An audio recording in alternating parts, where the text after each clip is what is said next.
Pendataan non-ASN atau tenaga honorer telah dilaksanakan di lingkungan kerja instansi pemerintah baik pemerintah pusat maupun daerah. Secara umum pendataan non-ASN dilakukan untuk mengetahui jumlah tenaga honorer atau non-ASN di setiap instansi pemerintah. Akan tetapi, selain untuk mengetahui jumlah tenaga dan pemetaan wilayah kerja non-ASN, pendataan non-ASN memiliki maksud lain. Salah satu maksud lain tersebut yakni tenaga non-ASN wajib diangkat jadi PPPK. Terkait pendataan non-ASN untuk diangkat jadi PPPK itu terdapat dalam Surat Menteri Pendayagunaan Aparatur Negara dan Reformasi Birokrasi Republik Indonesia Nomor BISI-M.SM 01.00/2022 tanggal 22 Juli tahun 2022. Surat memang secara umum berisi perihal pendataan tenaga non-ASN di lingkungan instansi pemerintah pusat dan pemerintah daerah. Disebutkan juga bahwa pendataan non-ASN atau honorer merupakan tindak lanjut dari Surat Menteri PANRB Nomor B-185-M.SM 02.03/2022 tanggal 31 Mei tahun 2022. Di dalam surat itu juga berisi soal status kepegawaian di lingkungan instansi pemerintah pusat dan instansi daerah. Bahwa sebagai tindak lanjut pemberlakukan Peraturan Pemerintah Nomor 49 Tahun 2018 tentang manajemen PPPK, maka mewajibkan status kepegawaian di lingkungan instansi pemerintah terdiri dari dua jenis kepegawaian, yaitu PNS dan PPPK sampai dengan tanggal 28 November 2023.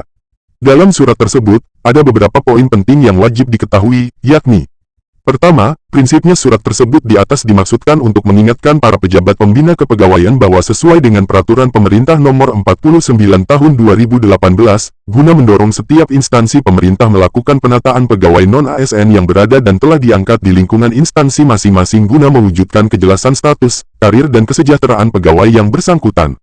Kedua, dalam hal ini pegawai non-ASN atau honorer yang telah bekerja di lingkungan instansi pemerintah yang berstatus sebagai non-ASN sesuai dengan Pasal 99 Ayat 2 yang menyebutkan bahwa pegawai non-PNS dalam jangka waktu paling lama 5 tahun sebagaimana dimaksud pada Ayat 1 dapat diangkat menjadi PPPK apabila memenuhi persyaratan sebagaimana diatur dalam peraturan pemerintah ini.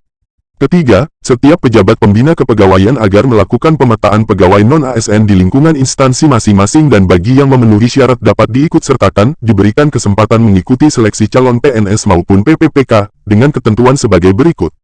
1. Berstatus tenaga honorer kategori 2 THK2, yang terdaftar dalam database Badan Kepegawaian Negara dan pegawai non-ASN yang telah bekerja pada instansi pemerintah.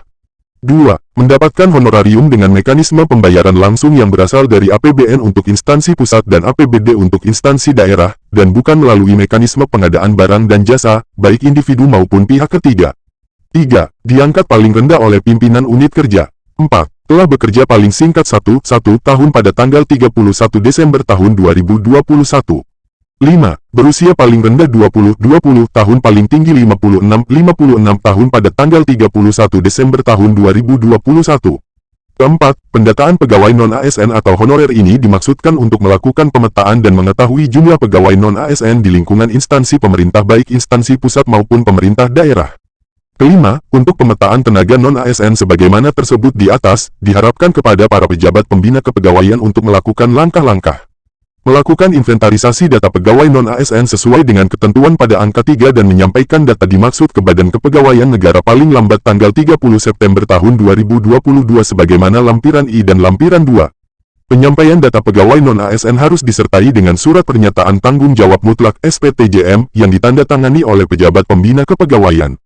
Perekaman data pegawai non-ASN harus menggunakan aplikasi yang telah disiapkan oleh Badan Kepegawaian Negara. Bagi pejabat pembina kepegawaian yang tidak menyampaikan data pegawai non-ASN sebagaimana tersebut pada huruf A, B dan C dianggap dan dinyatakan tidak memiliki tenaga non-ASN.